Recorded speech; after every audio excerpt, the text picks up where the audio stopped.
Well, the first thing I need to do is welcome Barry to our 65 to death category. Thank you, Barry. You'll be racing with us this year. You're going to find it.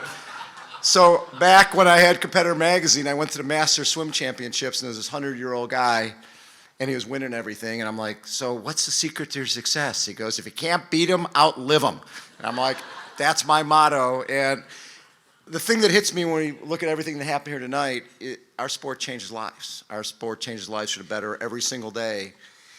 And no one changed my life more than Mike Plant. So flashback, 1978, we have an event called the Tug Swim Run Swim, which was started by Tom Warren, 1979 Ironman world champion.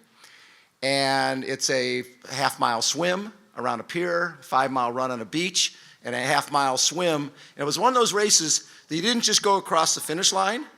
You don't want to just go across the finish line, because if you run across the finish line and you run another 2 blocks to Tugs, and if you get there in the top 75, you get breakfast, right? If you finish 76, you get nothing. And so we were racing, and I was racing as a school teacher, and my roommate was a guy named Ned Overend, who some people might have heard of. World mountain bike champion. Well, at the time, he was a mechanic at San Diego Suzuki, because mountain bikes hadn't been invented yet. So it goes back really, really far. So Ned and I finish, and we're standing there with our plate, with our runny eggs, and this guy comes up, hey, can I get your photo? And it was Mike Plant. And you'll see the theme here throughout my whole life. He takes this photo of Ned and I, and he had a company back then where they'd send you these little miniature photos after, so it was called Sport Shots. He took this little miniature photo, sent them to you in the mail. If you wanted them, you had to track him down and go to his house and buy the photos. So it was a photo of Ned and I. I didn't have any photos of us, so I go into La Jolla. I've got the address, and I hear these awful sounding birds. It sounds like I'm at the zoo, and I get to Mike's house, and at the time he was dating a woman that had these cockatoos that were like gigantor, right? And they were in a cage with big metal bars, and I'm like, oh my God, who is this guy? Is this Wild Kingdom? So I get there, and he's actually got the photo for me, but he's also got this newsletter called the San Diego Track Club newsletter. And I'm like, what is that? He goes, I've been doing this for a couple years. I cover the local races. You know, I think the sport of running is cool, and triathlon, I've been covering some of these things out of Fiesta Island. It's a growing sport. I think it's going to be really fun. I'm like, oh, that's great. Let's stay in touch, see where that goes. So 2 years later, I go and do the Ironman triathlon over in Hawaii, and it was 108 of us, and we didn't have a clue what we were doing. I thought you did the thing in 2 days. I thought you swam 2.4, rode 56, camped out, and rode back and did the marathon, because I had pannier, sleeping bag, and tent on my $70 police auction bike. But I get back from finishing that thing, and I knew that this thing had changed my life, and I came back, and I tracked down Mike, and we started talking, and now by then he had a magazine called Running News. And I'm like, you know what? Those 108 of us in Hawaii, this sport of triathlon is going to get big.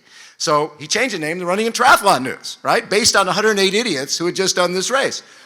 And I left teaching and became the LA editor for Running and Triathlon News. Mike gave me a job in the industry. And we drive up, my partner, who was one of the greatest photographers in the history of our sport, Lois Schwartz, she left teaching, she was the art teacher at the same school I was, to learn photography from who else but Mike Plant. Mike Plant created Lois Schwartz is the greatest photographer ever in our sport. And check out the Iron War shots and any others, and you'll find that out.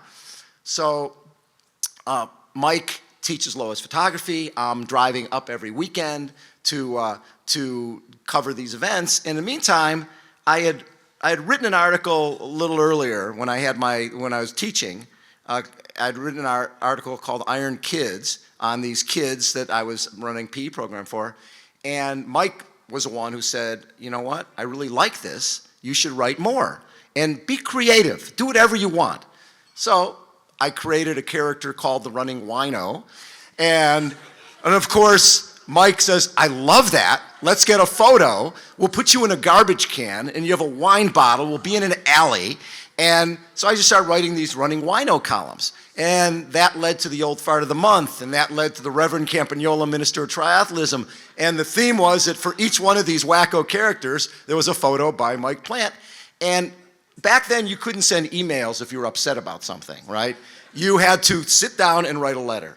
So the letters that Mike got, and he really didn't get that many letters before, but they were sort of equally divided between the running wino, I've been in AA for 30 years, this is awful, I can't believe you're doing this, to this guy is hilarious, I love this. So Mike told me something I'll never forget. He said, Bob, if people don't care, they won't respond.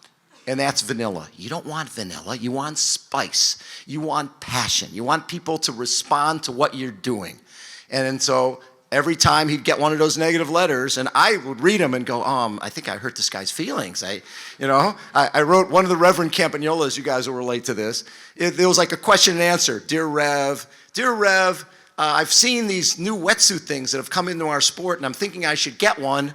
What do you suggest? How do I get one of these wetsuits? Curious in Carlsbad.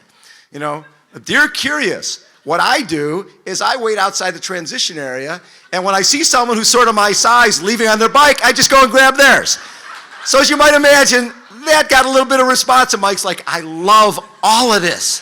This is the best thing ever. They hate you. This is the greatest. And then the other thing is when we were writing articles about the Ironman, and there's nobody who wrote a better book than Iron Will Changed People's Lives. But the thing with Mike with these articles is I'd be thinking about wanting to write on, when I'm writing about the Ironman or something else, he says, listen, don't forget about the stats. They can find that anywhere. What's the story? What is the heart and soul of that event that you just covered? That's what you write.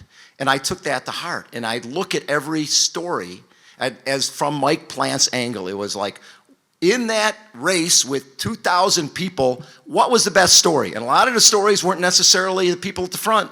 It was someone in the middle. It was Rudy Garcia Tolson. It could be anything. But bring your heart and soul into the story that moves you. That's what Mike Plant represented to me. That's what Mike Plant brought to life. That's what he brought to his family. And there's nobody who made a bigger impact on my life, because that led to, after running in Triathlon News, we started Competitor Magazine.